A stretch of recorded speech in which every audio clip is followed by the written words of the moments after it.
The ancients taught that, if you want to live wisely, do not help these 5 kinds of people, not even once. Dear friends, in this vast world, among close relationships and social connections, there are good people and there are bad people. Therefore, you need to be intelligent and clear-headed enough to recognize who truly has a sincere heart toward you. The people we meet are not all capable of understanding us, caring about us, or selflessly helping us in times of hardship. That is very hard to come by. They may speak sweetly to you, but when you run into difficulty and no longer have any value for them to exploit, they will turn their backs on you, even trying to harm you. When you are rich and prosperous, they treat you as number one, willingly bowing their heads before you. But when you are driven into a dead end, they will immediately leave, pretending not to know you.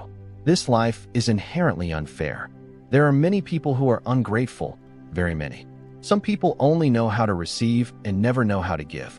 Those who live generously and tolerant in the end often receive only bitterness for themselves.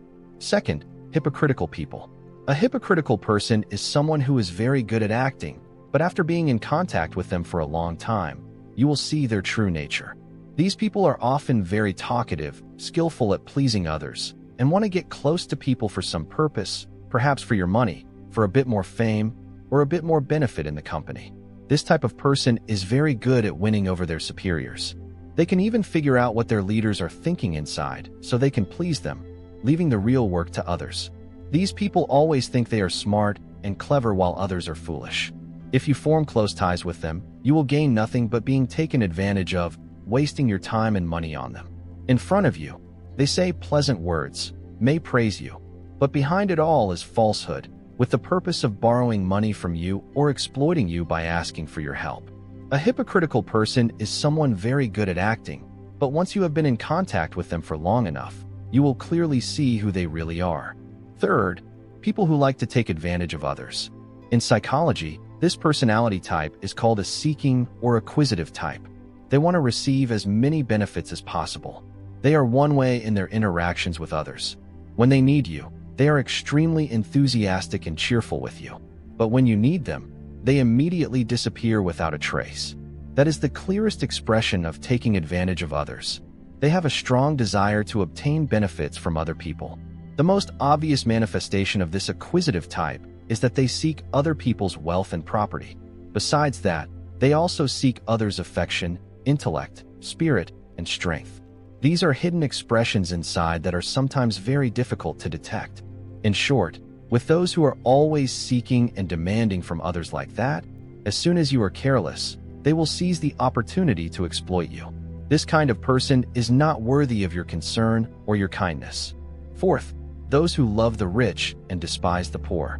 People who dislike the poor and love the rich only focus on material things. They do not care about any other values. In their eyes, only money matters. When you are successful and earn a lot of money, they will flock around you, wanting to connect and attach themselves to you. But when you run into difficulties and no longer have money, they will mock you, stay away from you, and treat you like a stranger. They are afraid that you might cause trouble for their wealthy lives. Such people are truly the most blameworthy.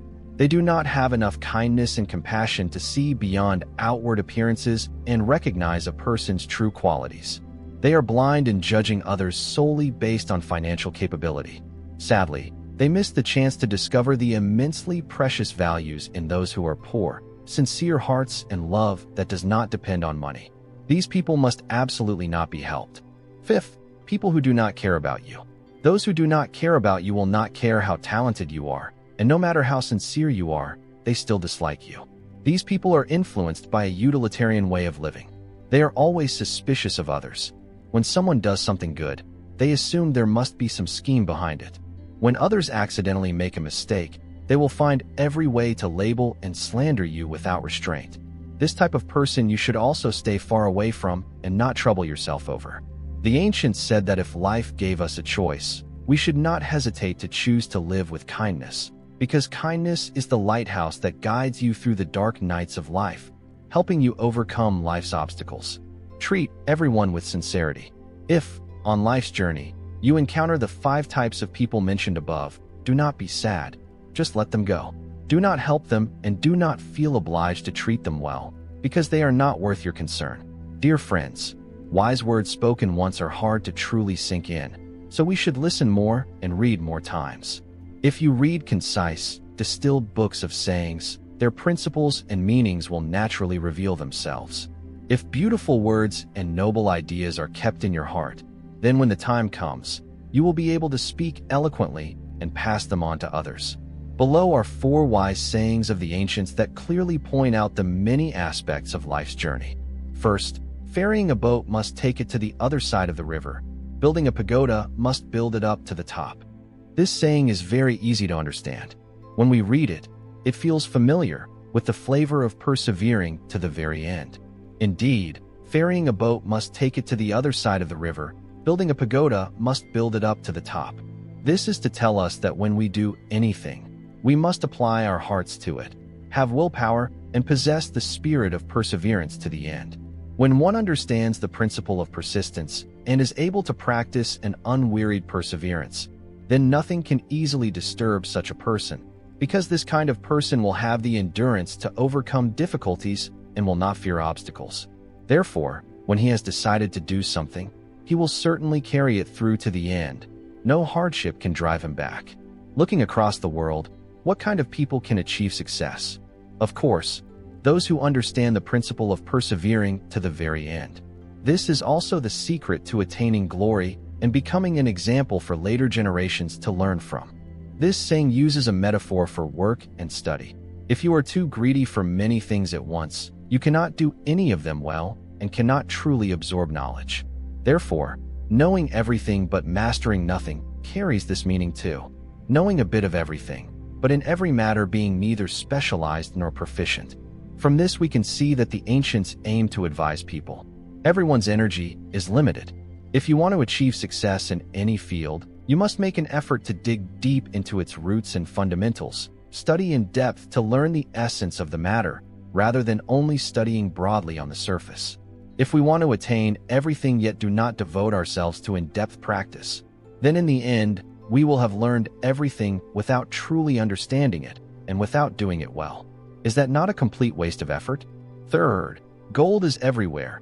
Each part of ability is a part of silver. This saying means that in this world, every place is full of opportunities. It just depends on whether we have the corresponding ability or not. If we have ability and can endure with patience, we will naturally be able to seize the right time and the right opportunities, and then we will achieve good results. The phrase "gold is everywhere" urges us to accumulate ability, to wait, and to grasp the right moment. Instead of blaming heaven and earth or complaining that others do not have the eyes to recognize talent, we first need to reflect on ourselves and ask whether we truly have that ability. If we do not have the ability but stubbornly fight and scheme to win something, in the end others will still see through our tricks. At that point, can we really stand out above others and be respected by everyone? Therefore, we must rely on our ability to earn our living and rely on our conscience to conduct ourselves as human beings. Fourth, if you do not dive to the bottom of the sea, you do not know how deep the sea is. If you do not have children, you do not know your parents' gratitude.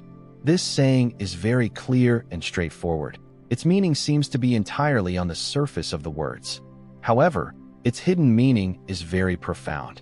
We often hear parents say, "Only when you become a father or a mother will you understand your parents' hearts."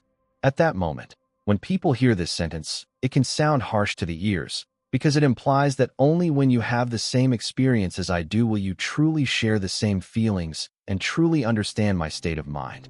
In fact, a sentence that contains true principle will inevitably hurt people to some extent, because it is exactly like bitter medicine that cures disease. True knowledge and genuine empathy both require personal experience and personal practice in order to be obtained. Because only when we truly dive down to the bottom of the sea, or truly raise and educate children, do we suddenly realize, oh, so the seabed is this deep. Oh, so my parents put in such immense and heavy effort for me. The grace of our parents is indeed as weighty as Mount Tai. For many matters, when we have not yet encountered them, no matter how others may tell us, we can still thoughtlessly conclude, how could it be like that? Simply because we have never faced that situation and have never put ourselves in that circumstance. Therefore, we need to think with our hearts, to know how to put ourselves in another person's position in order to understand and empathize. Dear friends, the greatest wisdom is knowing what should be said and what should not be said. There are secrets that absolutely must not be revealed, because disaster will arise exactly from there. There are many real-life situations that show us that sharing does not always bring understanding and empathy. Many people find it hard to empathize with what has happened to others, and some may even mock someone who is in pain. This is also why we should not easily reveal matters related to ourselves to other people. Especially when living wisely, we must absolutely not disclose these 4 secrets, or else we will bring disaster upon ourselves. First, the mistakes we have made. People will surely mull over the mistakes they once committed and talk about them with others to seek comfort. In reality, this is a very dangerous behavior. No matter how much you trust the other person, you should not easily expose your weak points to them. After all, people's hearts will change. Those with whom you once talked about everything, after going through certain events together, may have a very different relationship with you. When we share anything with others, we must also have a certain sense of self-protection and set a clear boundary for ourselves in making friends. There are things that absolutely should not be let known to others. The past has already passed. Sharing and confiding, no matter how much, cannot change the mistakes we have made. Rather than letting many people know that we once had such an experience, it is better to hide this pain in our hearts and let it constantly remind us not to do the same thing again. Easily telling others about our mistakes is certainly sowing hidden dangers for our future development. Once our relationship with that person changes, or we accidentally do something that offends them, these secrets will no longer be kept. Moreover, not everyone has the same experiences. Even if you sincerely pour out your past pain to others, they may not understand it in the way you wish. When you meet people with low emotional intelligence or jealousy, they may laugh at your weakness and foolishness right on the spot, deepening the wound that this matter has already caused you. Second, salary and income. Salary and income are matters that should neither be asked about nor spoken of casually. If you say that you have a high income, people will feel disappointed in themselves for not reaching that level of salary, and jealousy will arise. Being too familiar with each other's financial situation among friends will also make it easier for people to borrow money from one another. When you have carefully planned your savings and want to use them to buy a house, a car, or cover living expenses, suddenly a friend appears and asks to borrow money, and everything becomes awkward. If you lend the other person too much money, you will fall into inexplicable worries, doubting whether they can pay it back smoothly. If you lend too little, your friend will question the relationship, thinking that you do not value the many years of friendship between the two of you. No matter how you handle it, this relationship will gradually grow more distant due to many entanglements over money. Not everyone has the ability to plan out their own life. Many people live better than the average person simply because they have more channels through which they receive information. If you easily tell others the information and plans that you have painstakingly gathered, then in fact you are creating competitors for yourself in the future. And things like life plans are relatively private. People's circumstances and abilities are different, and one person's success cannot be fully copied by another. Instead of eagerly sharing your next plans and goals with others and learning from other people's success stories, it is better for you to summarize a method that suits yourself more. Great aspirations can motivate us to a certain extent and make us work harder toward our ideal life. Before you are close to success, talking to others in advance about your ultimate goal can enhance your image in their eyes. But if in the future you run into trouble while carrying out the plan, it means there will not be many chances for you to back out. Especially for those who are enthusiastic for only 3 minutes about everything and lack perseverance, they should not talk about their plans to others too often. If every time you fail to carry out your plans smoothly, the other person may doubt that you are unreliable and thus form a bad impression of you. Learning to keep unfinished plans in mind and wait until everything has succeeded before showing off to others is relatively appropriate. Even if you do not achieve your wish at that time, it will not affect your real life too much. Fourth, household affairs. Modern life is not easy. Everyone is busy for the sake of making a living and has very little energy left to pay attention to other people's situations. Those who take an interest and step into your private life may simply want to join in the fun, trying to hear bad news from you. Easily telling others about conflicts within your family will lower your image and status in their eyes. Very few of us can guarantee to keep absolute secrecy, and it may not be long before your pain becomes a source of amusement for others. In many cases, troubles do not fall from the sky but are unintentionally created by ourselves. Learning to remain silent and not easily revealing the above matters to others can protect our lives better and help us avoid most of the problems in interpersonal relationships. Human life is inherently short. There is no need to waste time on things of the past. Cherish every passing moment, and your life will truly be meaningful. Therefore, learn to follow the 8 points below in order to live a happier life. 1. Let the things that have passed stay in the past.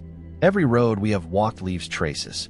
Time is like an eraser that can gently wipe away the events that you once unintentionally or deliberately let slip by, yet it cannot erase the marks of mistakes imprinted in your heart. What is missed and what is mistaken often lie only in a single thought. So do not keep brooding over what has slipped away, and do not be distressed and resentful over your mistakes. Life is already short, so there is no need to waste time on events in the past. 2. Leave future matters to the future. Do not worry about tomorrow, because tomorrow has its own things to worry about. The troubles of one day are enough for that day to bear. Overthinking about the future has no end, so do not let it become today's anxiety. On the road of life, there are countless stations for us to stop and rest.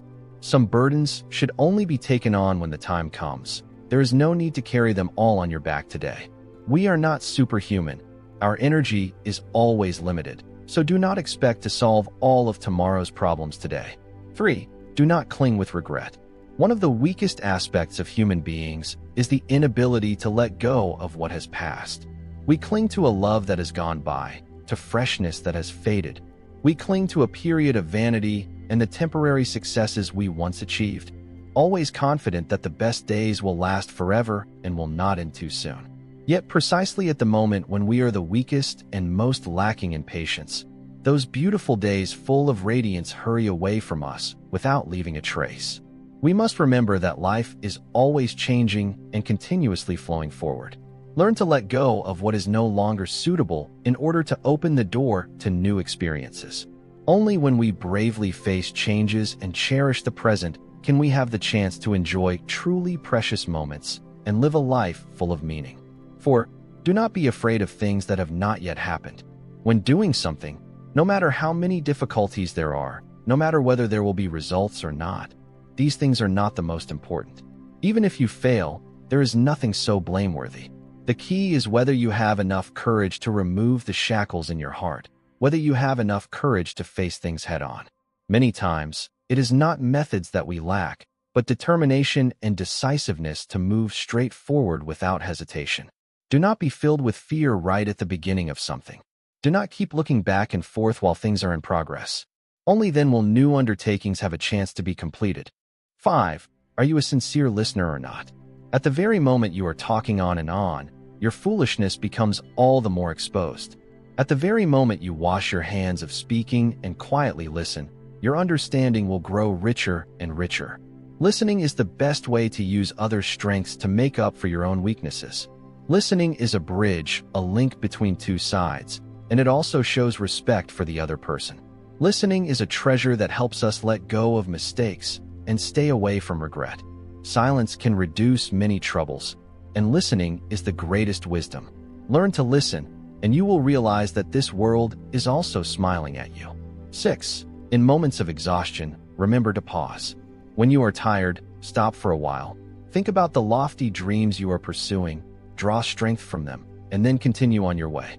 When you are confused, stop for a while, clear out the chaotic emotions, dispel the inner turmoil, and only then continue on your way.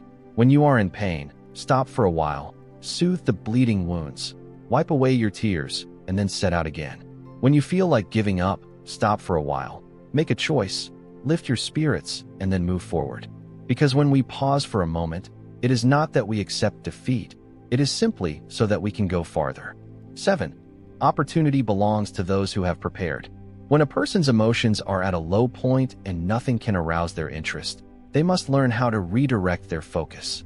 There are things that, once they have become reality, we should try to accept and face them. One person cannot change the whole world, and the world will not change just for you. What you need to do is adapt to the world, follow the natural course of things, and refrain from competing with others. Your life should have its own unique character. Living in the present, you should seize every opportunity, because chances pass in the blink of an eye. Let things be as they are. For trivial matters, speak with humor. For matters you are unsure of, speak with caution. For joyful things, choose the right occasion to talk about them. For painful things, do not pour your heart out to anyone you meet. When speaking of others, be careful with your words. When it is about yourself, listen to what your own heart says. For what you are doing now, wait until it is done before you speak. For things in the future, let the future be the time to speak of them. Dear friends, on the road of life there is no path without bends, and in this world there is no flower that does not wither.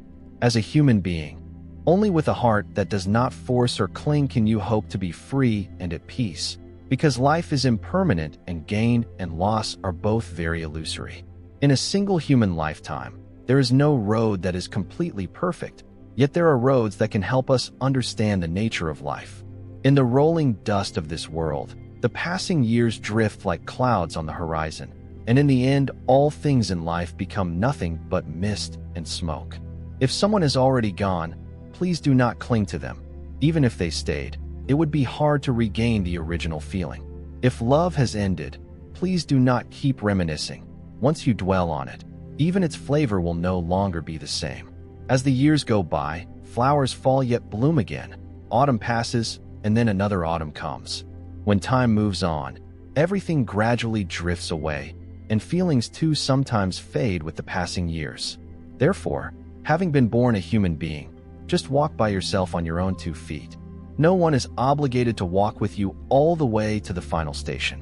What others think of you and how they judge you is something you cannot control. What others do is also something you cannot force. So instead of suffering and overthinking, if we can, we should simply do well what we need to do, think about what should be thought, and walk our own path. Then we will live out days that are truly peaceful and joyful. No matter how harshly life treats us, time will eventually compensate for all that we have lost. What we can do is to maintain a kind heart and a benevolent mind in how we treat everyone and everything, because treating others kindly is also treating ourselves kindly. Suffering lasts a day, sunshine lasts a day, rain lasts a day, and happiness and joy also last a day.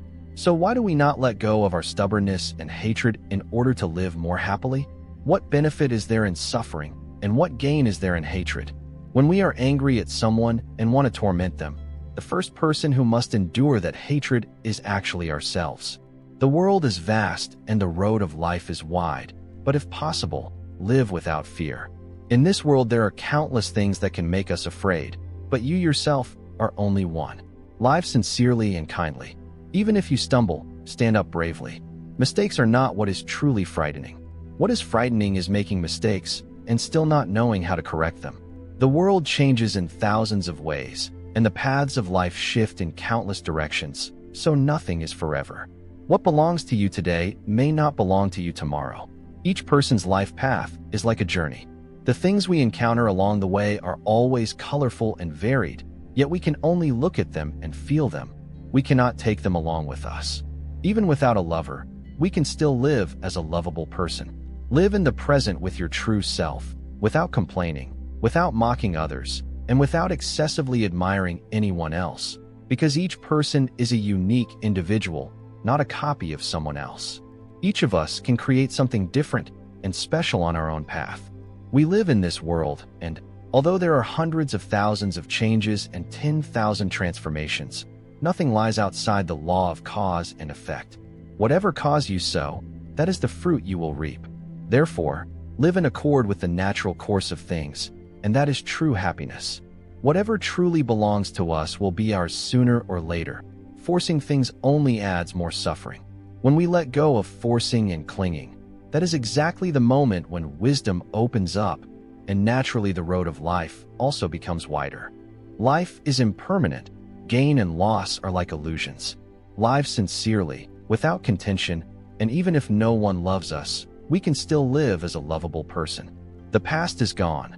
The future has not yet come, so each of us should cherish every second of the present and treasure this karmic affinity of meeting one another. Dear friends, Human life is truly unpredictable and constantly changing. Everything happens in ways we cannot foresee, carrying uncertainty and transformation. Yet we should keep a kind heart and live in accordance with the true meaning of life, just as the ancients taught. Only then can our lives be peaceful and happy. Dear friends, whether a family is richly blessed or not depends greatly on the harmony among siblings and descendants within that family. The more prosperous the family, the more blessings the children and grandchildren enjoy, the more thriving the household, the more complete and fulfilled each generation becomes. A family with a fine tradition, whose previous generations lived kindly and accumulated blessings for those who come after, will surely be a flourishing and abundant family. Thus, the conduct of each individual affects the entire family. Every good deed done by each person often leaves blessings for future generations. And conversely, wrongful actions in the present do not only impact life today, but also affect the generations to come. The law of cause and effect exists and operates in every aspect. So to have blessings is not only a matter of the present, it is also the result of good deeds accumulated by previous generations. Therefore, a happy family, beyond basic material conditions, also depends on family traditions, family virtues, and whether that family has these three kinds of people. First, venerable elders. To know whether a family has blessings or not, the first thing to look at is the previous generations, the respected elders and grandparents in the family and clan. They belong to the older generation, are witnesses of the family's happiness, and are the very roots of its prosperity. Grandparents determine whether the influence on their descendants is good or bad, and are also a key factor in shaping the family's character and culture. Grandparents, parents, and ancestors are the ones who create blessings to pass down to their children and grandchildren, and that is why it is called enjoying inherited blessings. If the elders have proper family rules and upright values, then the next generations will be taught and guided to become good people. Elders in the home who have experience and deep insight into life can educate their children with a correct outlook on life, so that the following generations can inherit and continue to accumulate blessings for themselves and for the family. Some say that the elderly are the blessing of their descendants. This is indeed true. Therefore, when a family has wise elders living harmoniously with their children and grandchildren, with clear and proper family traditions, that family line can be tightly bound together. They are seen as the pillars and the feng shui of the whole family. If the pillar is solid, the family can prosper. Second, an understanding and virtuous woman. An understanding, capable, and loyal woman is a firm pillar of a happy family. The influence of a woman is extremely great, for she has the ability to create balance and bring happiness to the household. When a family has a wise wife and mother with good moral character, the home is filled with warmth and harmony. The power of her influence is felt throughout the entire family, keeping everything in a state of balance and prosperity. The filial piety and farsightedness of the mother, wife, and daughter-in-law are a great blessing for the family. On the other hand, if a family lacks an understanding, loyal, and capable woman, that household may face unnecessary conflicts and disputes. Therefore, for a family to flourish, it cannot be without an understanding, loyal, and virtuous woman. Third, a sincere and trustworthy friend outside the family. The ancients said that you become like the people you associate with. This shows the importance of forming relationships outside the family. If a family member has a good, kindred friend, their life will rise like a kite meeting the wind, and of course this will also have a considerable impact on that person's family. Near ink, you become black. Near light, you become bright. A person's circle of friends greatly influences the atmosphere of their family circle. The rise and decline of a family depends not only on relationships among members within the household, but also on the external relationships they build in society. Because of choosing the wrong friends, a person's life can plummet without breaks, and in the end the ones who suffer the consequences are their own family members. Because of listening to outsiders, people may allow themselves to break their family's fine traditions, ultimately leading to a broken home, and the ones who are hurt are their loved ones. Because of differing opinions with family members, people may place too much trust in outsiders, and in the end lead the entire family astray.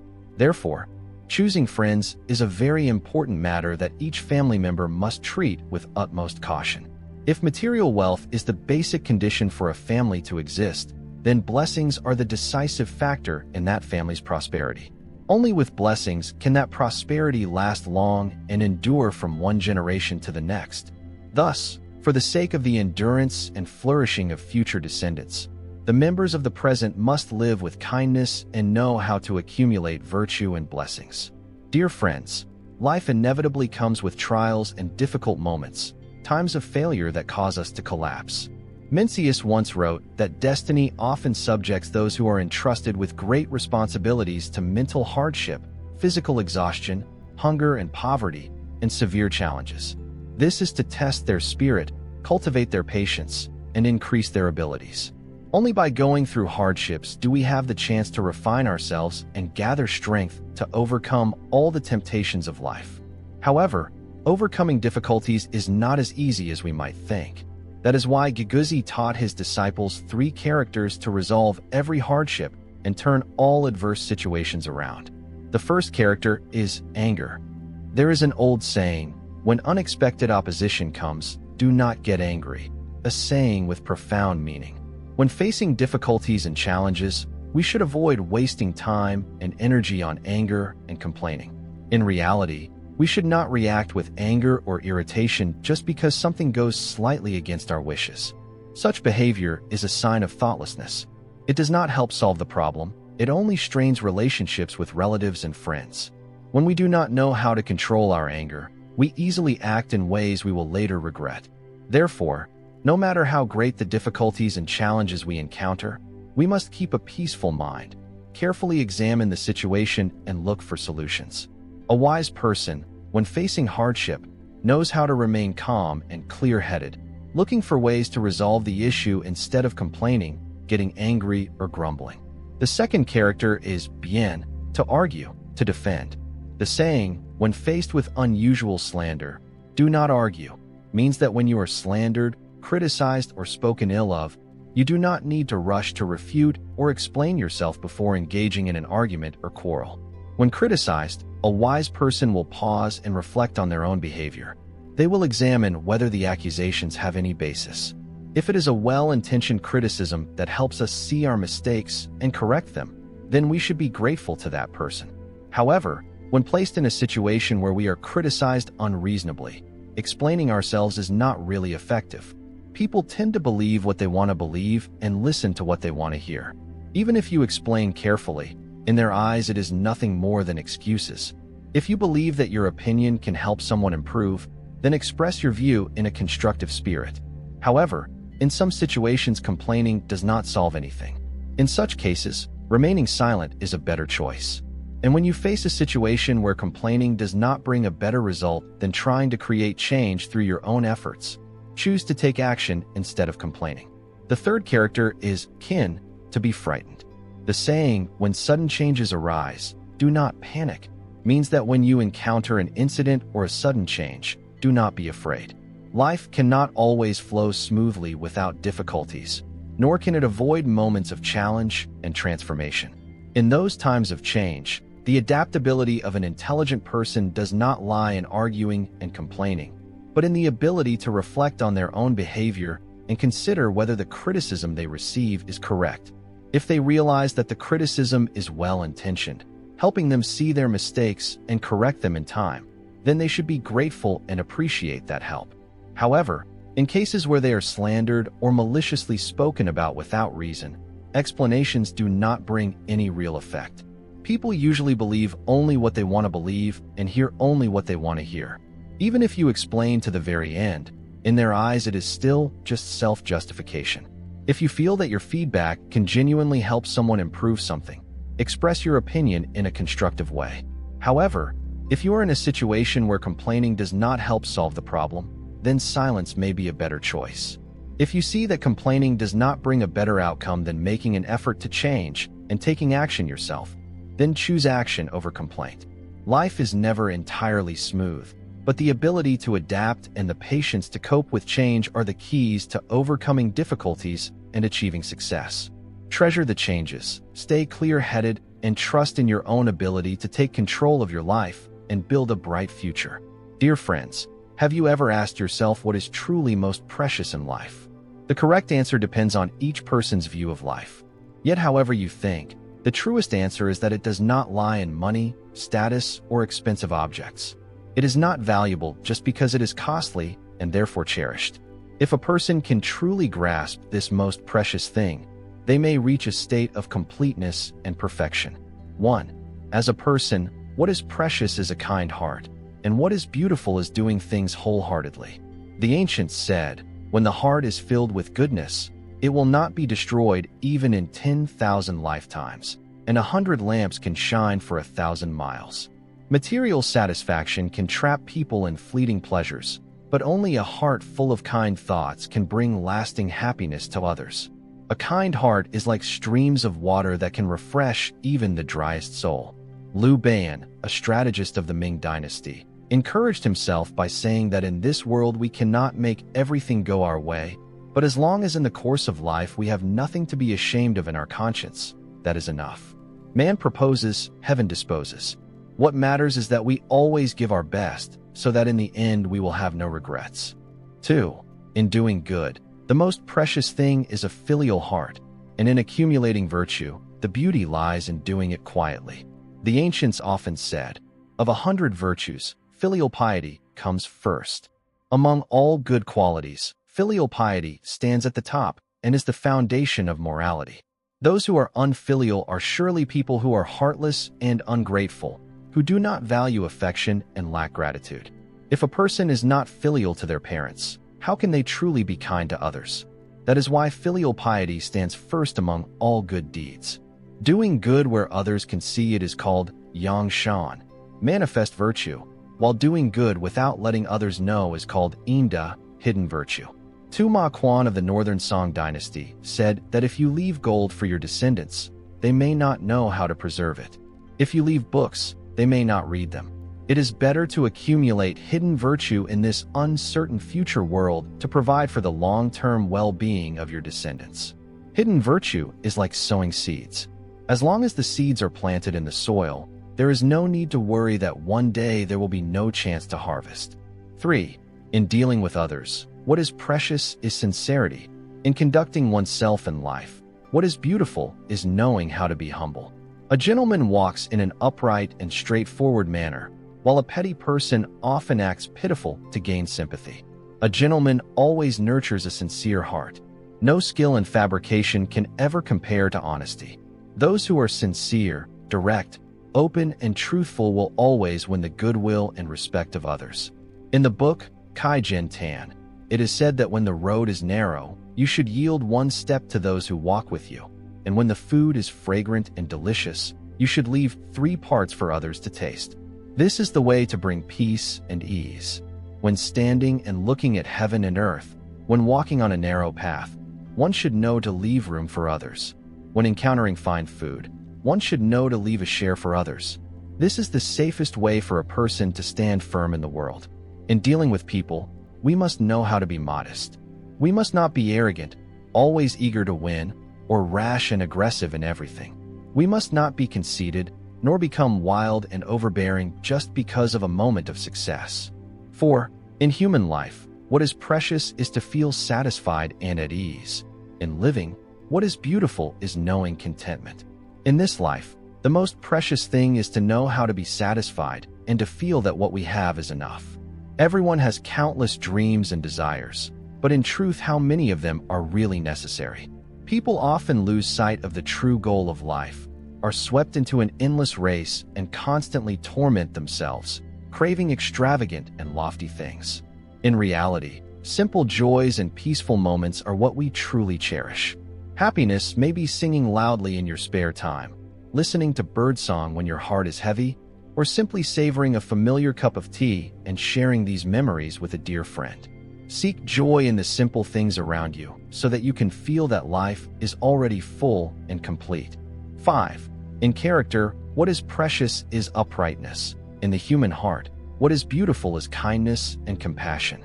In Huainan Zi, it is written that when a person is upright, all evil naturally dissolves. As a person, We must maintain integrity, sit straight and walk upright, and act openly and righteously in this world. The ancients said, thick virtue carries all things, meaning that only deep virtue can support all beings. If the earth is not thick, it cannot bear mountains and rivers. If the human heart is not tolerant, it cannot hold deep affection and loyalty. Benevolence means a heart that holds goodness, that even when others fail us, we do not fail them. Benevolence is a heart that always turns toward what is good, that grows fewer thorns and plants more fragrant flowers. In doing work we need cleverness, but in being a person we must have benevolence. 6. Wealth is precious when it is used with kindness. Poverty is beautiful when there is still willpower. If after becoming rich we do not know how to use wealth well, and instead become someone who only hoards money or spends recklessly and wastefully, then wealth has turned into a harmful thing. It harms not only oneself, leading to a ruined home, but can also endanger society. In fact, if we use wealth in the right way, do we not turn it into a strength that can be used for good, bringing benefit to others and truly realizing the value of being wealthy? The ancients said that heaven wishes people to be rich, but not so they can live in luxury and excess. Remaining kind-hearted, even in wealth, is a reminder for us to learn how to use money properly. It is no big deal if a person is a bit poor materially, but we must not be poor in will. Do not become someone with a narrow view. You must step out into the wide world. Even if you cannot become a great person who holds up the sky and treads the earth, at the very least you should be a useful person and live in a way that is worthy of yourself. 7. In a family, what is precious is harmony. In managing the household, what is beautiful is frugality.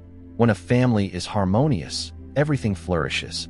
In a household where there is constant obstruction, frustration, and quarreling, that resentment will drive away the good fortune of the home. Only when there is harmony in the family can its members be healthy, encounter good luck, and prosper. According to historical records, most nations that succeeded did so thanks to diligence and frugality, while those that perished fell due to extravagance and waste. Whether it is a clan or a dynasty, prosperity comes from hard work and thrift, while decline comes from unrestrained luxury. Morality is the root of being human, while wealth is only something external to the body. Therefore, frugality is the foundation of managing a family. 8. In affection, what is precious is sincerity. In temperament, what is beautiful is knowing when to be firm and when to be gentle. Zhuangzi said that a sincere person does everything well, while a person who is not sincere cannot move the hearts of others. Whether it is family love, romantic love, or friendship, all are the greatest treasures in each of our lives. When we use simple and sincere words to express these feelings and receive genuine affection in return, we are truly happy people. Our temperament should not be too rigid, for rigidity breaks easily. It should not be too soft either, for excessive softness collapses easily. When we handle matters, if we stubbornly cling to rigidity and do not know how to adapt, we will often fall into situations where we can neither advance nor retreat. So we must learn the way of the mean, which means that within firmness there is softness, and within softness there is firmness, with both in balance. As for nourishing life, what is precious is a tranquil mind. As for eating and drinking, the best is simplicity and lightness. Laozi emphasized that the fundamental principle of everything in this world is stillness. Only when stillness is attained can things return and be renewed. Stillness is the point to which all things return, and only when we are quiet within can we merge fully with life. Tranquility is the principle of heaven and earth, and only when we are in harmony with nature can we experience a life that is long-lasting and prosperous.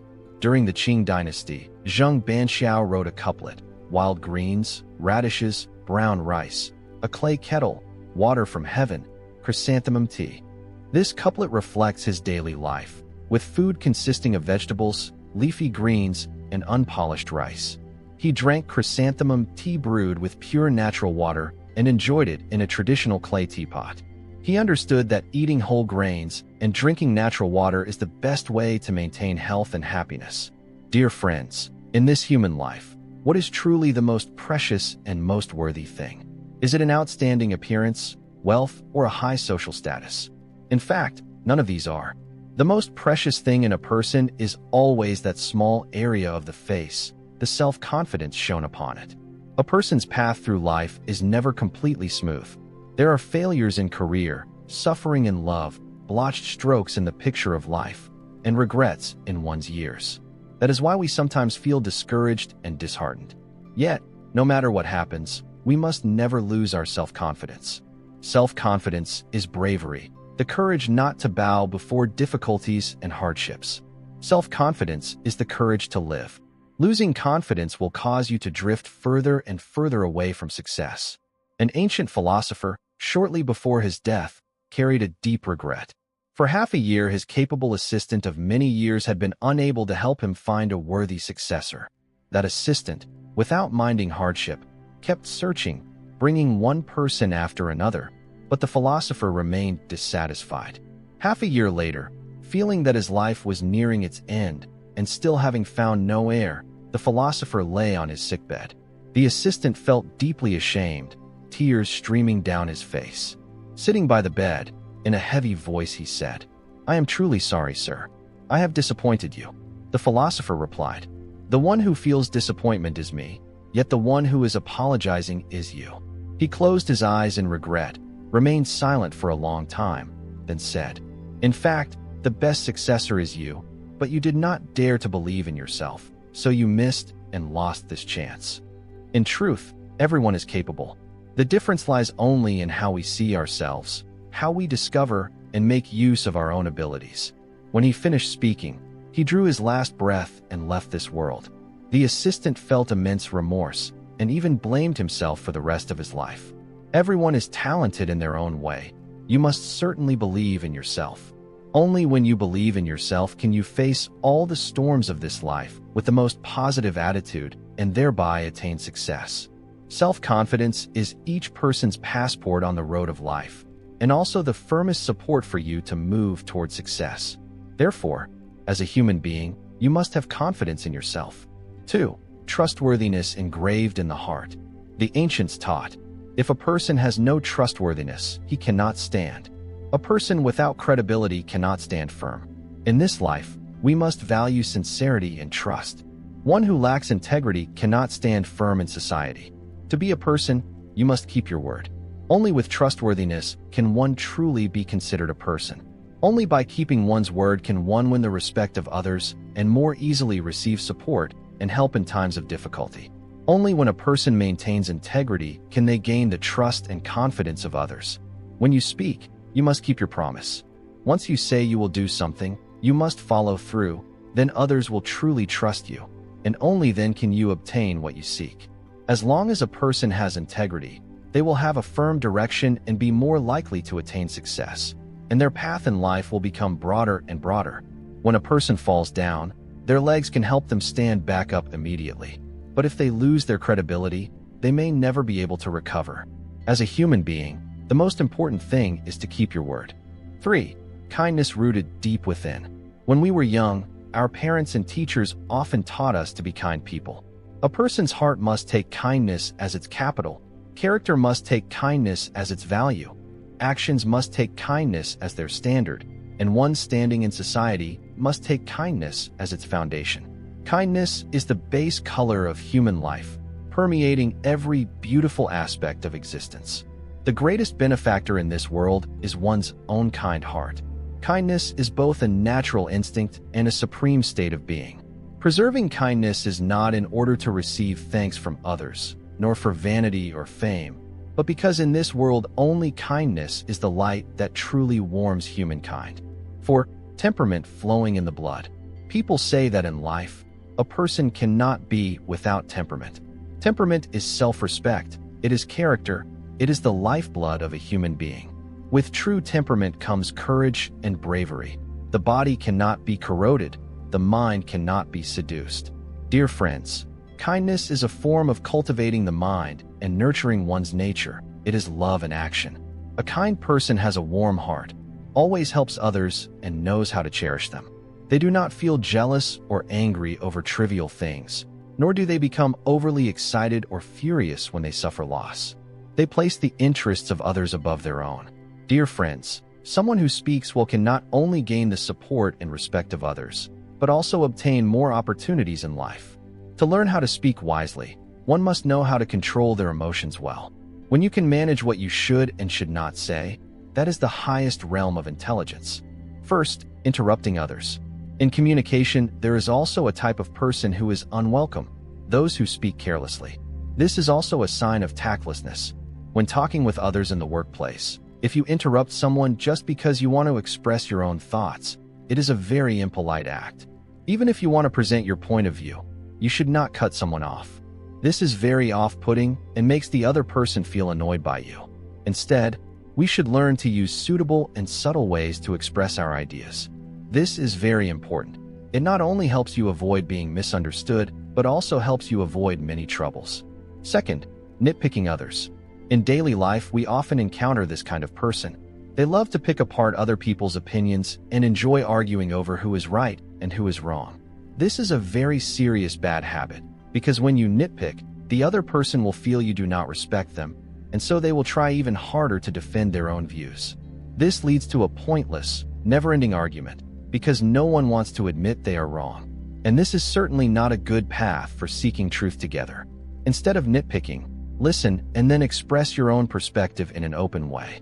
Then your relationships will become much more harmonious, because others know you are also respecting their point of view. Third, constantly preaching and lecturing. In communication, if you are always preaching and acting as if you are teaching others how to live, the distance between you will grow, and you may even turn yourself into an annoying nag in their eyes. People with high emotional intelligence do not go around lecturing others. They are very good at discovering others' strengths and pointing out their shortcomings in appropriate situations with constructive comments. But they absolutely do not overdo it or act like a perfect teacher proclaiming doctrines. Doing so easily hurts other people's feelings and destroys relationships. Fourth, exaggerated facial expressions. One way to sense another person's attitude is through their facial expressions. If your facial expressions are overly exaggerated, others will easily read your emotions, especially when you are displeased. This unintentionally makes them think you do not enjoy interacting with them, and then the relationship will hit a dead end. Learn to moderate your facial expressions. If someone says something you find uninteresting, try to smile and use a few light, humorous words to revive the conversation. In addition, pay attention to the things you absolutely should not say in conversation. Everyone needs to know and pay attention to these, so as not to make themselves rude or make others uncomfortable. First, do not speak words of illness, dejection, gloom, lack of spirit, lack of will. Second, do not speak words of resentment. They do not solve the problem and only plunge you and others into sorrow. Third, do not speak words of love that are overly emotional, indulging only in your inner world while lacking real-life experience, which makes it hard for those around you to accept. Fourth, do not speak words of anger. Anger only makes people impulsive, unable to control their own language, and causes relationships to crack. Fifth, do not speak words of excessive joy. It is easy to become boastful and complacent, which arouses jealousy in petty people, breeds envy, and brings needless trouble into your heart. Remember, when the sky grows wild, there will be storms. When a person goes to extremes, there will be misfortune. In this life, our speech must have boundaries. We must know how to control our emotions. For a family to prosper, we must speak harmonious words. For life to be fulfilling, we must speak kind words. Dear friends, keep an ordinary, untroubled heart, and life will pass more easily. A calm, ordinary mind is the path, and it is a very high form of self-cultivation. With such a heart, you will not worry about gains and losses. You will stay away from the impact of change, and you will be able to hold happiness by the hand throughout your life. With an ordinary mind, failure is also ordinary. Success is also ordinary. Adversity does not bring fear. Prosperity does not bring excessive joy. Poverty does not bring sorrow. Wealth does not bring arrogance. With an ordinary heart, you can accept your own imperfections, accept the shortcomings of others, and grasp the secret of joy and happiness. Keep a normal heart and regard everything lightly, and everything will be ordinary and at ease. Use an ordinary heart to see that whatever happens is simply part of life. There is nothing worth overthinking. The world may change, and it may be likened to a vast, solemn sea. There is a sad story passed down in the mountaineering community in Taiwan. While climbing, a young man accidentally fell into a glacier. Decades later, his wife went climbing and unintentionally found her husband, who had been frozen in the ice for many years. Because he had been buried in ice and snow, his face remained youthful, while his wife, having lived on in the human world, had gray hair and had grown old. With an ordinary heart, you are never confused, your joys are great and your sorrows few, and everything remains simply normal. Second, work with a calm and ordinary mind, naturally and without being fussy.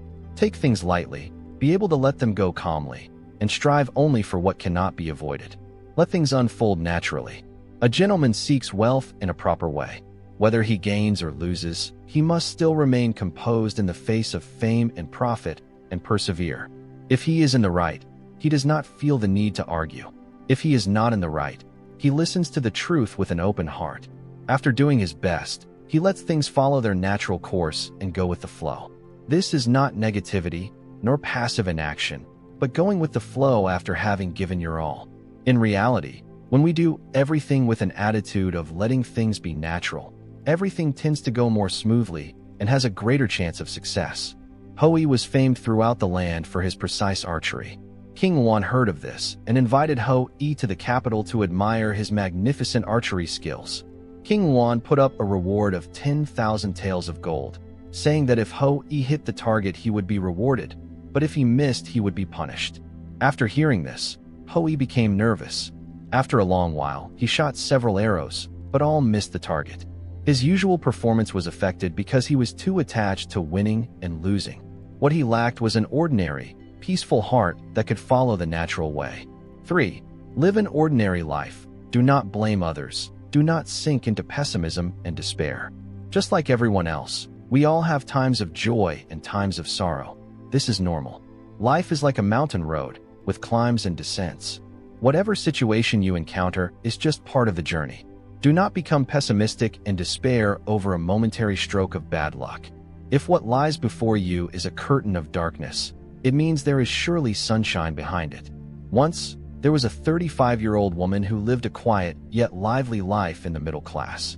Unexpectedly, fate suddenly shattered her peace. 4 dark blows struck her like a storm. Her husband died in a car accident. Not long after, while her little daughter was baking, hot oil splashed onto the child's small face. The doctor said there was no way to heal the wound. Facing this series of heartbreaking events, she almost fell into total despair. But refusing to yield, she decided to go to the insurance company to protect the rights of her beloved daughter. Fortunately, a senior manager helped her handle the procedures and even introduced her to a skilled surgeon who could treat her child. After a long period of treatment, the burns and scars on the girl's face disappeared. She was also fortunate enough to find a good job, and the two of them, mother and daughter, gradually found joy and happiness in life again. With patience, faith in the future, and the ability to adapt to hardship, she overcame the trials and broke through all the barriers on her path. 4. Never be pessimistic or despair. Keep a calm and ordinary heart. Everything is the best arrangement. A Zen master told a young disciple to go down the mountain to fetch oil. The disciple carefully carried a bowl up the mountain after filling it with oil. But the more cautious he was, the more oil spilled, and by the time he reached the mountaintop, only half the bowl was left. The next day, the Zen master again sent the young disciple to fetch oil. After filling the bowl, the novice monk stood at the foot of the mountain for a long time, not daring to move. An old man gathering firewood walked by. "Little monk, don't worry so much," the old man said. "Just walk as you normally would." This time, the young monk climbed to the top of the mountain without spilling a single drop of oil. The Zen master asked why no oil had spilled today. The disciple told his teacher about meeting the old man and how he had told him to walk as usual. The master said to the young monk, "Remember, an ordinary, steady heart is the path to success. Therefore, let us cultivate an ordinary state of mind and not become entangled in other people's problems." Dear friends, life never lays out a perfectly straight, smooth road for anyone. Not everything we want will go according to our wishes, but we must never let the dreams and aspirations within us be extinguished. That is why the ancients said, "There is no level road. Only people who fear they cannot persevere." First, the secret of success does not lie in the road, but in the people who tirelessly keep walking.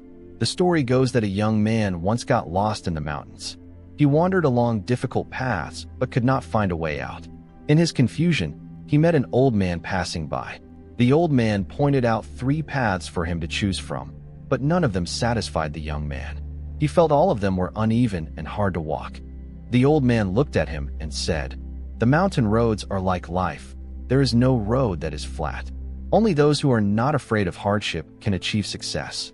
On the journey of life, there are many stretches of road, each with its own scenery and flavor, but none of them are completely smooth. There are paths that are not dangerous, yet full of scattered ponds and mud holes. There are paths without thorns, yet you must wade through streams and climb over ridges. There is no road that is perfect, where one stretch is flat, another is bumpy, where one part is smooth, another is rough and difficult. Those uneven roads are like a piece of coarse sandpaper, but they can polish rough wood into a smooth and shining surface. The most desirable state in life is not to find a path without stones, but to be able to walk confidently on a path full of stones. Second, in human life there is no perfectly level road, and all things follow their own laws. Everything in this world emerges out of twists and turns. There is no absolutely smooth path in this world, nor is there any life that is forever trouble-free and peaceful.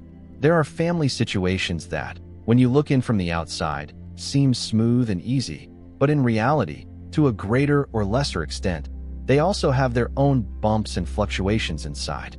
Precisely because life is not completely smooth that people regard blessings like, "May everything go as you wish," and "good luck and auspiciousness," as the most beautiful of all well wishes.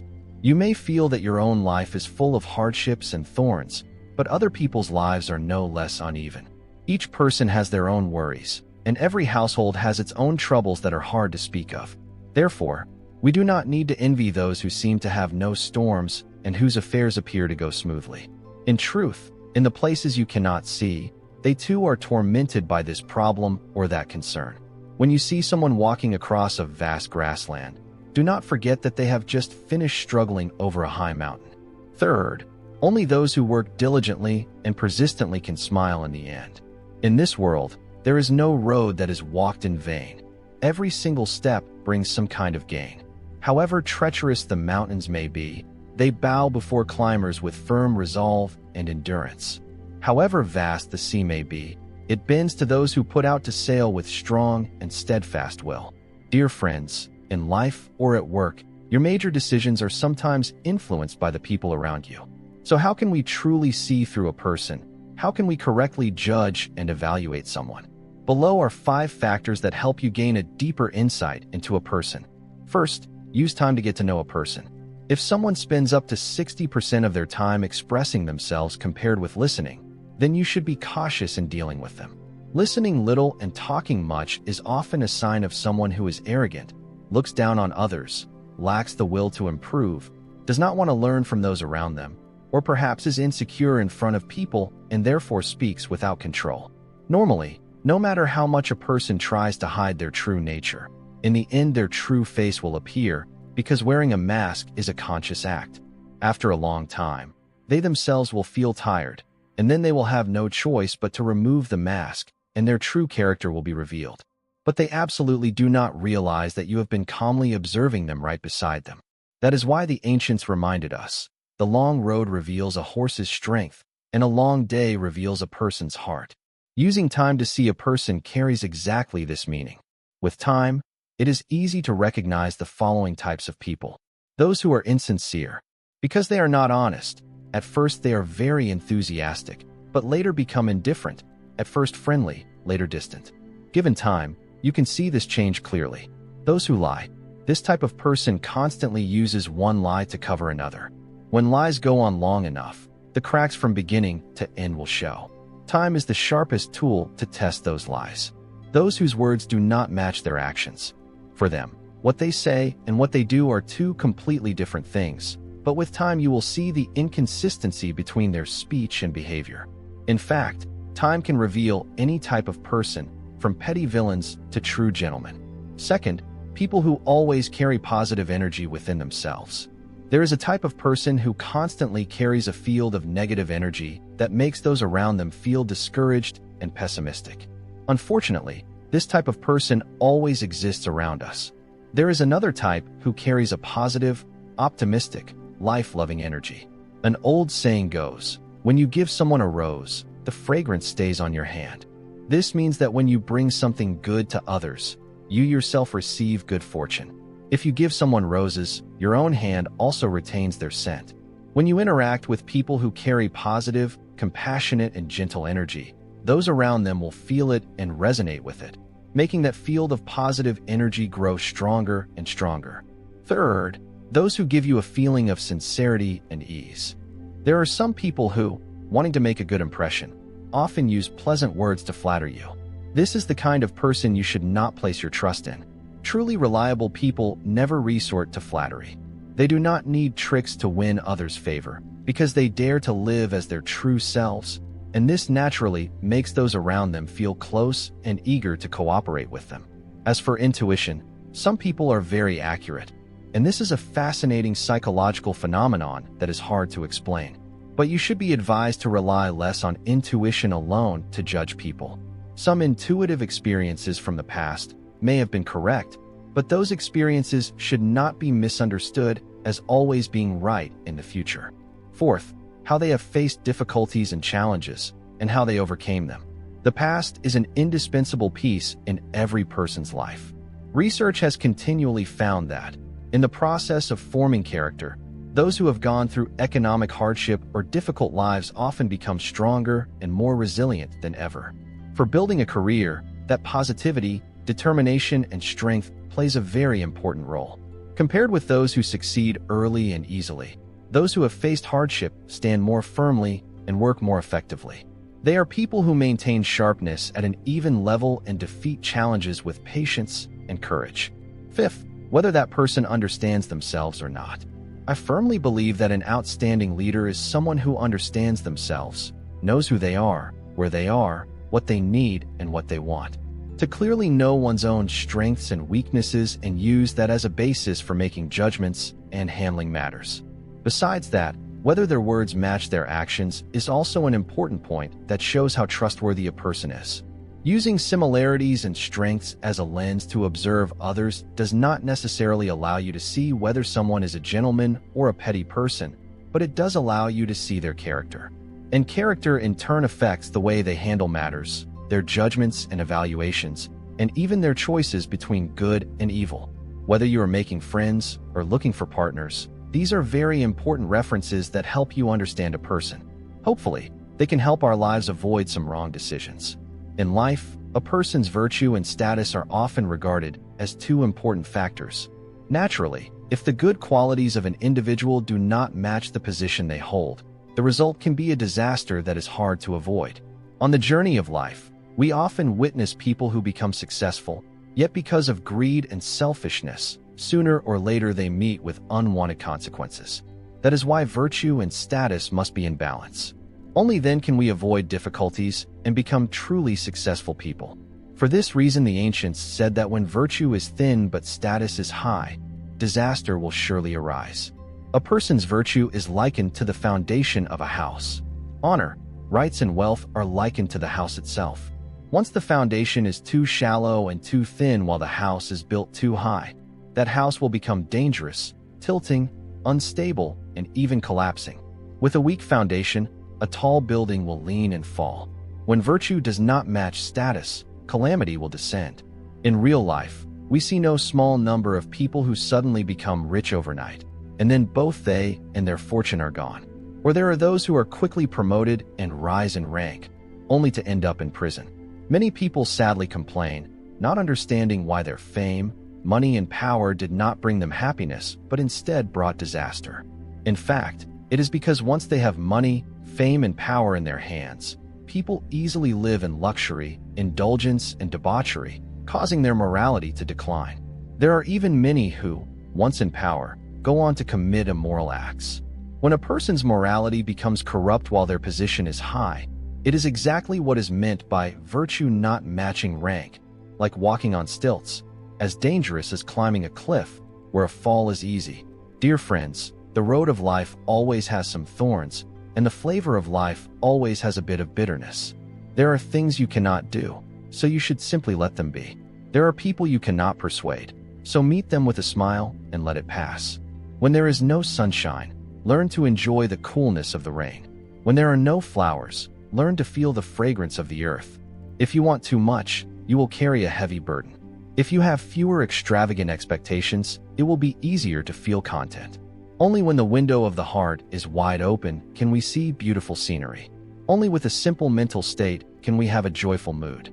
What does it mean to be a person? First, the choices you make when facing profit. Human beings always value their own interests, only differing in degree. This is the very moment when we shed our disguise and return to our true nature. The petty person, whenever seeing immediate profit, will cast aside conscience, treat family affection as straw, trample on righteousness, and be ready to stab their benefactor in the back. In contrast, a gentleman knows moderation, is determined to live ethically, knows how to take reasonable profit, and even knows how to think of the interests of others. Remember that in this world, apart from the sun, the thing that cannot be seen clearly is the human heart, so be cautious. Second, the way one treats people of different status. With those more capable than yourself, do not feel inferior. With those less capable than yourself, do not be arrogant. This is the true character of kind and decent people. Someone who fawns on superiors but looks down on those below is certainly lacking in cultivation. A person with morality and good upbringing treats everyone with respect, and even in dealings with those of low social status never acts as if they are above them. Even more admirable are those who can still maintain integrity when faced with power. In general, people easily develop a sense of superiority when dealing with those below them. But as long as we broaden our hearts, empathize with those beneath us, and understand those above us with respect and tolerance, what we receive in return will also be tolerance and respect. Third, the attitude toward one's parents. We are often gentle, kind, and polite with strangers, yet easily lose our temper with our own family. From a psychological point of view, this is quite common. But if a person cannot be tolerant even toward their closest relatives, is that really someone worthy of your admiration? In dealing with the elderly, the hardest part is attitude, and the most important quality is filial virtue. Money is certainly not the top priority. Do not get angry with your parents for no reason. Let their later years pass in peace and happiness. With the relatives around you, when speaking, do not be angry, do not be arrogant, do not be indifferent. Be polite and courteous. Those who can do this are people with good upbringing, a sense of responsibility, and a constant concern for others. Fourth, when facing promises. When facing a promise is also the moment when a person reveals their character and virtue. Someone who never breaks their promise is truly trustworthy. Someone who constantly breaks promises, speaks, and then forgets, starts but never finishes, is a person without firm opinion or stance and naturally very likely to change their heart. Someone who is dishonest and does not keep their word is like a carriage without wheels, which can never go far. Trustworthiness is the most basic moral quality of a human being. Dear friends, life is a sea of suffering and love is a tangle of karmic ties. From the moment we are born, we must face all kinds of hardship. Even our first signal of entering this world is a cry, and that cry follows us until the moment we close our eyes for the last time. But only by enduring hardship can we become strong and mature. Sometimes the simplest questions are the hardest to answer. Just think about it. Why is this life so full of suffering? We suffer because of illness and poverty. We suffer from conflict and struggle. We suffer from natural disasters and chaos. We suffer because of love, because of profit, because of physical pain, and because of mental afflictions. Human life is like a dream. 100 fleeting years are no different from a flash of lightning in a stormy night. Yet suffering rolls on endlessly like waves in a sea of change. To be human is truly difficult. Living in this world is not easy at all. People are born precisely in order to endure suffering. If human beings lived comfortably and at ease, having everything they wanted, stepping outside the cycle of birth and death, spending their whole life as if on a leisurely stroll, then would Shakyamuni Buddha, Laozi, or Jesus Christ have appeared in this world to guide sentient beings across the sea of suffering. It is told that one day, the disciples of Shakyamuni Buddha gathered together to discuss what the root cause of all suffering for human beings was. One said it was because desires were not satisfied. Another said it was due to resentment and hatred. Yet another believed the greatest suffering came from cowardice, fear, and never having a moment of peace. Finally, one asserted that people suffer most simply because they are not well fed. The Buddha passed by, heard their discussion, and stopped to explain the Dharma to his disciples. Gently he said, "What you have said does not point out the true root of suffering. It only describes its surface manifestations. You all feel pain and suffering because of habits formed in your previous lives. Someone whose previous life was a self-indulgent dove is reborn as a human and thus finds craving and desire to be suffering. Someone who was a hungry hawk is reborn as a human and therefore feels hunger and thirst to be the greatest suffering. Someone who was a venomous snake is reborn as a human and thus regards resentment and hatred as the worst suffering. Someone who was a timid rabbit in a past life now believes the greatest suffering is fear. All the greatest sufferings in this world arise from the body. Having a human body means to endure suffering. If one wishes to escape the sea of suffering, the only path is cultivation.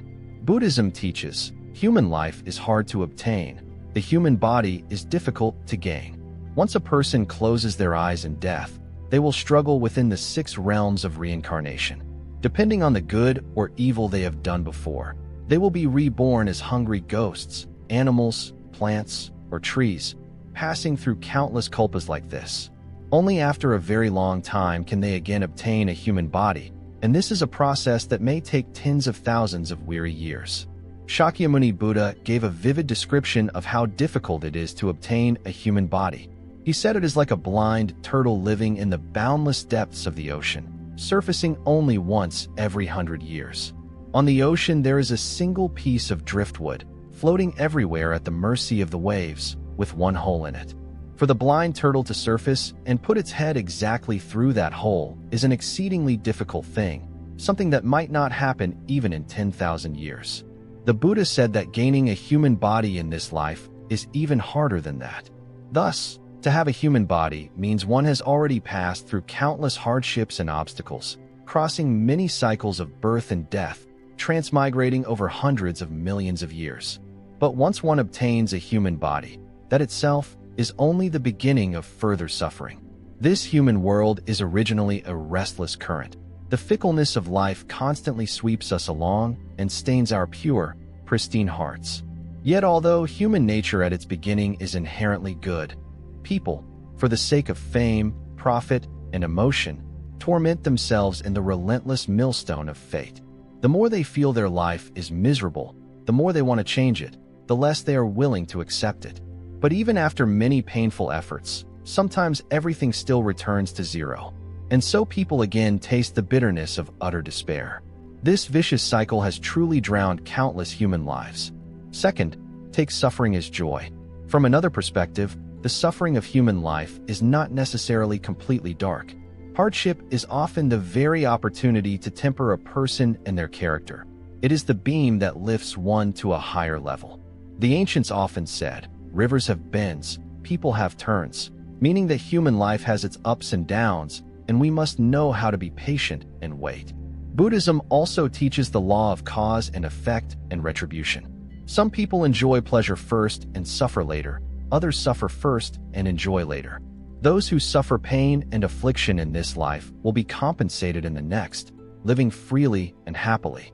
Those who now live in luxury and wealth may in the next life become beggars on the street corners. In the end, everything is very fair. Moreover, a person's life is like a scripture of flowers. Only through bitterness can one understand the value of sweetness. Only by being immersed in worry can one truly cherish those rare peaceful moments. If you never feel exhaustion, how can you comprehend the meaning of leisure and rest? If you never face the wind, dust, and storms of the mortal world, how can you appreciate the value of a peaceful harbor? Everything that exists in this world has two sides, good and bad, and sometimes you cannot clearly distinguish between them. In truth, There is nothing that can be absolutely called suffering, nor anything that must surely be called happiness. The ancients said, "Appearance arises from the mind," meaning that everything we encounter in life is created by ourselves and by our own way of thinking. As long as you change your attitude, as long as you take one step back, you will see truly marvelous scenes. If suffering cannot be avoided, why can we not turn that suffering into joy, making it the driving force to keep moving forward on this difficult road of life? When suffering reaches its deepest point, then, when things reach an extreme, they reverse, meaning that once one has endured extreme hardship, one will thereby obtain extraordinary results. Take the example of a caterpillar inside its cocoon. At first it feels very comfortable because the cocoon is both safe and cozy. As time goes by, the caterpillar grows, gradually developing feelers and wings. The cocoon becomes extremely tight and now turns into a prison confining it. Yet the caterpillar must remain inside, continuing to complete its body. That feeling is truly uncomfortable, like a mummy wrapped tightly in bandages. Then one day, when the caterpillar is fully grown, it starts rubbing and pushing strongly to tear apart the tough cocoon. Bit by bit, day after day, it patiently bores an opening to crawl out. This is surely a period of extreme suffering. It struggles to break through the shell that seals its wings. Success or failure all depends on this moment. If it does not have enough strength to free itself and cannot stretch its wings, the caterpillar will die. On the other hand, if it has enough strength to struggle free of the cocoon, it will completely become a butterfly, able to fly, leaving behind its cramped existence and soaring into the open sky. There is another story about the eagle's painful 5-month transformation that you have surely heard. The eagle is a large bird of prey, a symbol of strength and power. But at the age of 40, eagles must face a very harsh trial. Their beaks and talons have grown too long and too weak, no longer strong enough to grip their prey. Their feathers have become heavy, making flying increasingly difficult. At this time, to begin its painful process of rebirth, the eagle flies to a cliff ledge and repeatedly strikes its beak against the rock until the beak falls off. It waits for a new beak to grow, then uses that very beak to pull out its talons one by one.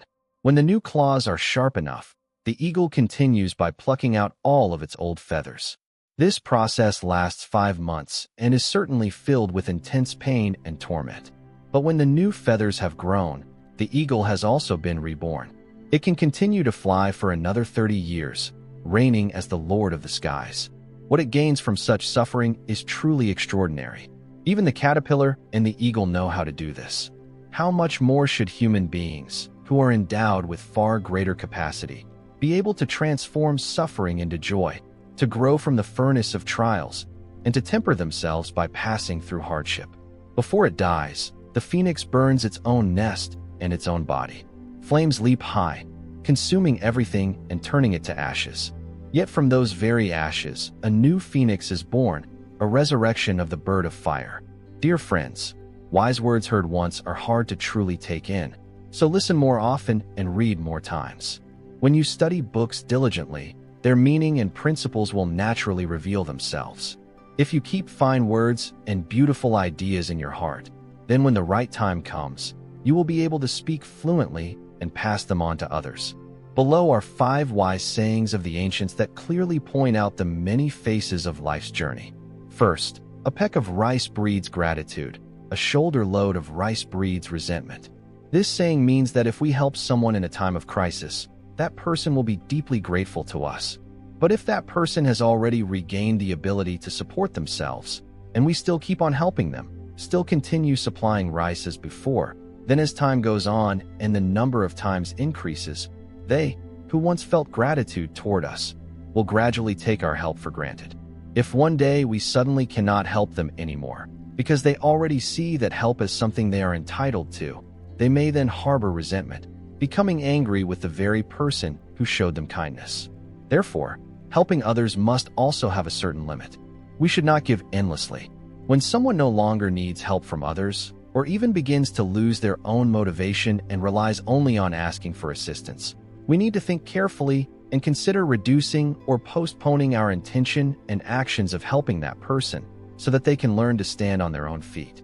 Second, to know everything is to be expert at nothing. In Ni Kak Vakon Kin Ky by Lang Mong, so there is a saying, if you chew too much, you cannot chew it fine. This expression compares work and study to eating. If you take on too much, you cannot do it well and cannot truly absorb knowledge. Therefore, to know everything is to be expert at nothing has the same meaning. You may know about many things, but in each one you are neither specialized nor refined. From this we can see that the ancients wanted to urge people. Everyone's energy is limited. If you want to achieve success in any field, you must work hard to dig deep and lay strong roots in that field, study in depth to grasp its essence, rather than only learning broadly on the surface. If we want to achieve everything but never concentrate and specialize, then in the end we will find that we have not learned anything thoroughly or well enough. Third, if you ferry someone, you must carry them across the river. If you build a pagoda, you must raise it to the top. This saying is very easy to understand and sounds familiar, with a lingering flavor of perseverance to the end. Indeed, if you ferry someone, you must carry them across the river. If you build a pagoda, you must raise it to the top. Tells us that in doing anything we must apply our whole heart, possess willpower, and a spirit of unwavering perseverance. Once you understand the principle of persistence and can truly practice tireless perseverance, then no matter what happens, it is hard for anything to shake you. Because such a person will definitely have the capacity for endurance to overcome hardship and not fear obstacles. Thus, once he has decided to do something, he will certainly carry it through to the end, and no difficulty can drive him back. Looking around the world, what kind of person can achieve great accomplishments? Naturally, it is the one who understands the principle of persevering to the very end. This is also the secret of attaining glory and being regarded by later generations as an example to follow. Fourth, everywhere is gold. Each measure of talent is a measure of silver. This saying means that in this world, everywhere is full of opportunity. It only depends on whether we have the talent needed. If we have talent and can be patient and seize the right time and opportunities, we will gain good results.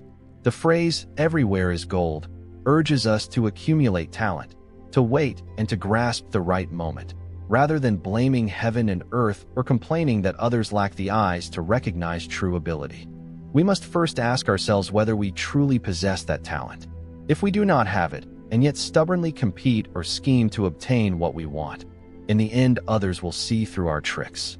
At that point, how can we be outstanding? How can we win people's respect? Therefore, we must rely on our abilities to earn our living and rely on our conscience to become a genuine human being. Fifth, without going down to the bottom of the sea, you do not know how deep the sea is. Without having children, you do not know the grace of your parents. This saying is very clear and straightforward, and its meaning is already expressed on the surface of the words. However, the deeper meaning it contains is very profound. We often hear parents say, "Only when you become a father or a mother yourself will you understand your parents' hearts." At such times, some people find this sentence harsh to the ear, because it implies that only when you have gone through the same experience as I have can you truly share my feelings and truly understand my state of mind. In fact, words that carry true principles are often hard to avoid causing some hurt, because they are like bitter medicine that cures the disease. Genuine understanding and true empathy must be personally experienced and personally lived in order to arise. Only when we truly plunge down to the bottom of the sea or truly raise and educate our own children do we suddenly realize, oh, so the sea is this deep. Oh, so my parents poured such immense and heavy effort into me. The grace of parents is indeed as weighty as Mount Tai. Many situations, when we have not yet encountered them, no matter how others try to explain them to us, we can still casually conclude without thinking, how could that be good? It is only because we have never faced that situation, never placed ourselves in that position. We need to think with our hearts, to know how to put ourselves in others' shoes in order to understand and empathize with them. Dear friends, people always ask themselves why they feel tired and troubled all day long. The main reason does not lie in how harsh life is, but in our stubborn hearts that refuse to let go. We immerse ourselves in anxious thoughts, fears, and pointless attempts at control. Let us learn how to accept, to release, and to trust the flow. The greatest strength does not lie outside, but in our ability to change our mindset and relax. When we free ourselves, we find peace and a genuine sense of freedom. For this reason, the less we overthink, the less tired we become. Everything that happens in life leaves an imprint in our minds. We often firmly remember the things we ought to forget and forget the things we ought to remember. The ancients often said that a simple-minded person is lovable. Such a person is lovable precisely because they forget unpleasant events, forget the ridicule and mockery that others direct at them, forget grudges in life, forget fame and profit in the mundane world, forget everything of this world. They live happily and joyfully in their own world. Yet many people would rather make themselves unhappy than be considered simple. If we could firmly remember what should be remembered and let go of what should be forgotten, and let each day begin as a new day, how wonderful that would be. In life, nothing can always go according to our wishes, so do not constantly think that you are miserable. In reality, there are many people in this world who suffer more than we do. A wise person understands that in life there are dreams that are too distant and will never be realized. There are some problems that will never have an answer. There are some stories that will never truly have an ending. There are some strangers who will always remain distant and never become close. True suffering does not actually come from others, but from our own lack of cultivation and our inability to accept. There are things that are very simple, but people make them complicated, and then they feel miserable. Learn to let go, to put down some of the burdens in your thoughts, to face everything with calmness, and allow all things to follow their natural course. Only then can you live calmly and freely. Calculating too much will not bring happiness. Do not become jealous of others just because they have what you do not have. Do not look at others living happily and then feel that you yourself have lost out or are under pressure. In truth, what you see is only the outer appearance, while what lies within is something only each person truly knows. Human desires and cravings are countless and without end. Everyone pursues a higher standard of living, wants to have everything for themselves and to achieve all their goals. If they achieve them, they feel happy for a time. If they do not, they suffer for a lifetime. In this world, nothing is perfect, yet few people realize that imperfection itself is a kind of beauty. Only by continually overcoming failures can you truly feel the joy of life. In chasing endless vanity, people never feel satisfied. Throughout history, there have been few who are content with what they already have. It is not that we have gained too little, but that the endless greed within us keeps demanding more. In this vast world, heaven and earth are full of wonders and temptations that make it hard for people not to be drawn in, not to desire, not to dream. Faced with such alluring things, many people have lost their way, and many have lost their sense of direction. Only when we know what is enough can we restrain the desires in our hearts and stand firm on the road of life. Without contentment, there can be no happiness. Each person has a different threshold for feeling happy. Those who easily feel satisfied can easily find happiness. The ancients once said that happiness is like a pyramid with many levels. The higher you go, the less happiness there is and the harder it is to attain. The lower you are, the easier it is to reach happiness. In essence, happiness is a kind of longing, a kind of feeling in the soul. As long as we wholeheartedly seek it out and wholeheartedly feel it, we will discover that happiness has always been right beside us. It is just that we have been overlooking it. Thinking too much only makes us tired. Physical fatigue is nothing compared to the exhaustion of the soul. In daily life, no one can avoid troubles, whether they come from ourselves or from others. However, some people choose to gently and quickly let things go so they can enjoy life, while others remain trapped in their thoughts, day after day chewing on their own weariness. Limit your thoughts to the minimum so you can live more comfortably. Understand yourself as clearly as possible, for only you can truly understand yourself. Life is never completely smooth, but it is not always gloomy either. Both joy and hardship are parts of everyday life. So why don't we live each day joyfully, cherish every moment, learn to enjoy the small joys around us, and not let worries and troubles occupy our minds. Live each day with faith and optimism, because in the end, it is we ourselves who decide whether life is happy or not. Dear friends, sometimes life becomes difficult and brings worries that strip away our confidence and leave us exhausted. but do not forget that we have the ability to overcome. Learn to accept and solve problems with a clear mind. Pause, relax, and regain your balance. Set goals and focus on the positive things in life. Cherish small joys and seek happiness in simple things. With patience and optimism, we can overcome all difficulties and create a life worth living. Do not complain about your fate. Wealth and hardship differ in only one thing. You may feel that no matter how hard you try, you still cannot achieve what you hope for. In fact, in this life, whether we say someone is rich and happy or not really comes down to only one difference. It is told that there was a young man who constantly complained about his fate. He felt that nothing in life treated him well. His friends did not treat him as he expected. His job was not attractive and did not bring in a high income. All the possessions he owned, from his clothes to his phone and car, were not high-end or luxurious. One day, the young man was sitting in a park, looking at the luxurious shopping mall across the street with its bustling crowds of shoppers, and felt deeply sad and dejected.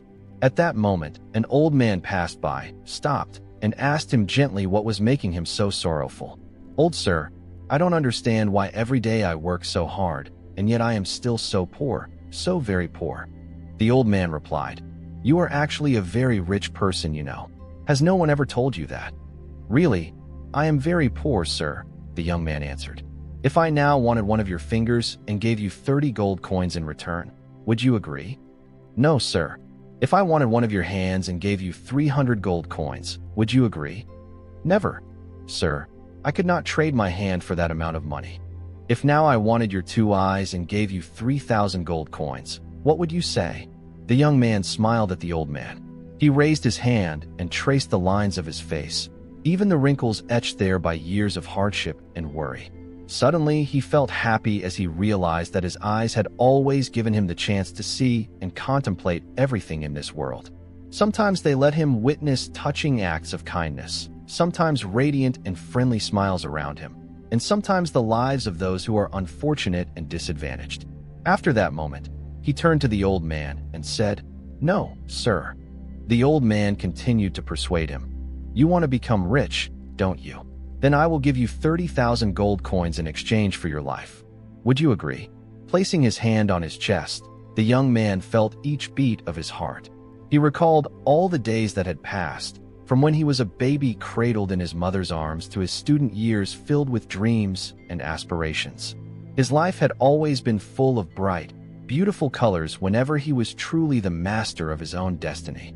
At that moment, he realized how precious life truly is, because it is the only thing in this world that can bring him everything and nothing, no money or material object, can compare to it. The young man looked at the old man, tears of awakening still glistening at the corners of his eyes, and said, "I will not exchange my life for anything." The story of the young man awakens us from a long, directionless dream. We live in a busy society, in an environment where money is seen as all-powerful, and we often forget gratitude and contentment. For we realize that even when we fail, life still bustles on, still full of color and variety. In truth, our lives are shaped by our thoughts, beliefs, and desires.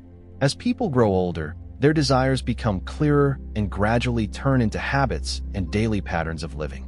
Habits formed unconsciously are one of the tools that create great strength, enabling people to change when those habits are positive. Conversely, negative habits quickly drain our inner strength and leave us repeatedly defeated. Complaining is exactly such a habit. It steals our energy and time and is an enemy of success and happiness. Most of us start from a superficial dissatisfaction, which leads to inner unrest, and so we complain, become discouraged, and sink deeper and deeper into despair. However, the ancients taught that if you place too much importance on money, you will live in great misery. If you make your children the center of everything, you will live in great exhaustion. If you take romantic love as your foundation, you will be very easily hurt. If, in the endless flow of society, we cannot find a goal and a sense of value for our lives, cannot find what is truly important and meaningful to our own existence, we will forever wander on the road of chasing satisfaction and happiness, walking endlessly without ever reaching the shore. Indeed, gain and loss in our lives are only relative. Whether something is gain or loss depends entirely on our perception and the way we respond. If you do not understand the value of cherishing, then no matter how much material wealth you possess, you will never truly find joy. If you do not understand tolerance and magnanimity, then no matter how many friends you have, in the end they will still drift away from you. If you do not understand gratitude, then no matter how outstanding and excellent you are, it will still be difficult to achieve true success. In the end, what is true happiness for people in this world? It is to always be content with what we have and to constantly nurture a pure and kind heart. That is the only thing that can truly tell whether your life is rich or poor. Only when we cultivate beautiful morals, compassion, and goodness, and carry gratitude in our hearts, can we be filled with upright, righteous energy. When we are full of this energy, we naturally absorb all that is good and upright from the world around us. The sages from ancient times until now have all emphasized that virtue is the connection and harmony between heaven and earth. Whoever possesses great virtue will receive protection and help from the universe. Virtue is the most precious asset a human life can possess. Dear friends, in order to achieve success, each person needs to equip themselves with the quality of humility. Humility does not mean belittling oneself, showing off, or being arrogant. Rather, humility requires us to correctly evaluate our own abilities and limits. Always be willing to listen and learn from those around you. This helps us to recognize ourselves clearly and find ways to improve our shortcomings.